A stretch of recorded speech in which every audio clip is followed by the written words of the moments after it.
Howdy folks, and welcome to Too Many Toys, Not Enough Time. Today we're not going to talk about a toy though. We are talking about a useful part of life, which is a Bluetooth headset. And as you can see, mine is broken. I quite like this one. It fits my ears quite well, and I can wear it for a long time, but eventually this ear loop thing is broken. I've tried to glue it back together and it broke in another place. So I pretty much thought I was SOL until I went on eBay and realized that for this model, which is a Plantronics 220 Explorer, you can actually get replacement ear hooks. Now, I know this thing is not terribly expensive, but I like it, and these were only about $7, which is substantially cheaper than most headsets out there.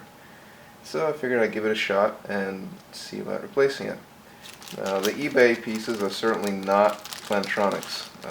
They're not labeled as such, but they look like they're molded pretty much the same. They're about the same size, flexy, just like the original.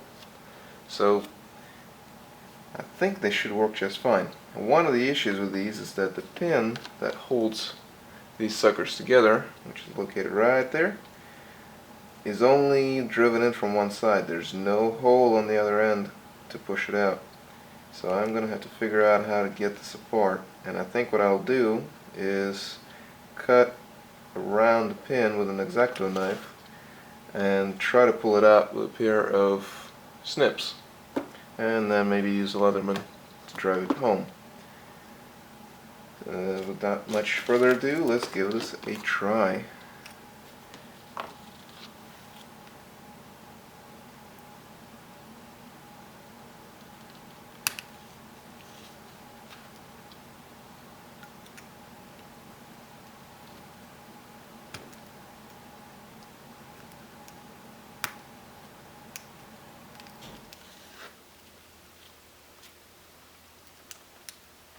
Now when you're cutting like this, try to keep your fingers away from the path of the knife, because sometimes it will slip and you don't want your fingers to be in the way to catch it.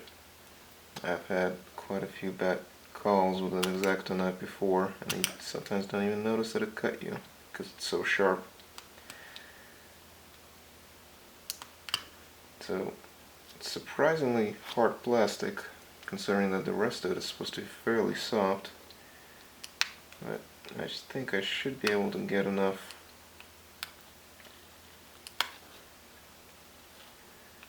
grip on it to pull it out.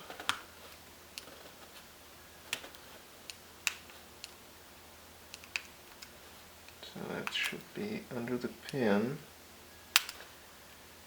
And just to make sure the other side is also well cut out.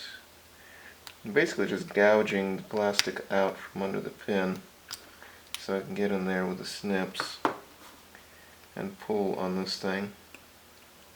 And we do have, that was enough for me to get a grab on the pin. And I'm just going to pivot it out. There you go. So the pin is now removed from the headset. Didn't even need the Leatherman. And the old piece is taken off. Done.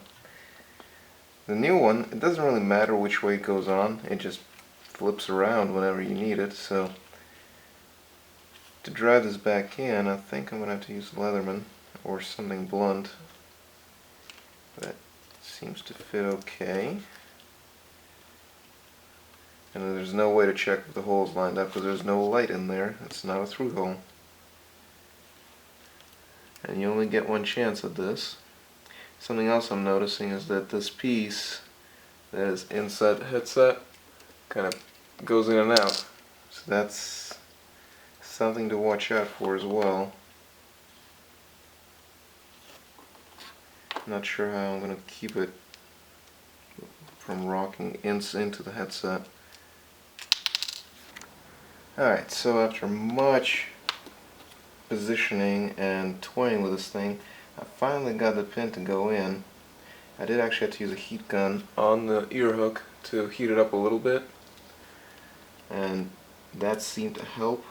This is actually stiffer in the motion now than the old one used to be, which is kind of nice. And I actually had to use my pliers to kind of, you'll notice the pin is not fully installed just yet. It's because I was still in the process of using my pliers to drive it the rest of the way in, and using this little ledge here as a place to put the pliers against. So that's about all the way in. Nice and stiff. Turns the way it should. So I think we have been successful. Kind of frustrating to install, but the earpiece is back and it should work just fine now. So if you have a broken Bluetooth headset, do not despair. You might be able to find parts out there. They might not be easy to replace, like this one, but they're out there. I know for a fact that you can get, the pieces that actually fit over the speaker to go in your ear. We've discovered that these are available. Those are probably the only two things you could replace on most headsets if you wanted to. So $7 versus 30 to 45 to get a comparable headset. Not a bad deal, and I got two of them, so if this one breaks, I should be able to replace it again sometime in the future. Hopefully not, though. It'll probably not live that long. So hopefully this helps somebody out there. I'm a big fan of keeping things going if I can, simply by fixing them. And this is a good example of it. So we'll see how much longer this one will last. Anyway, have a good one. Hope this helped.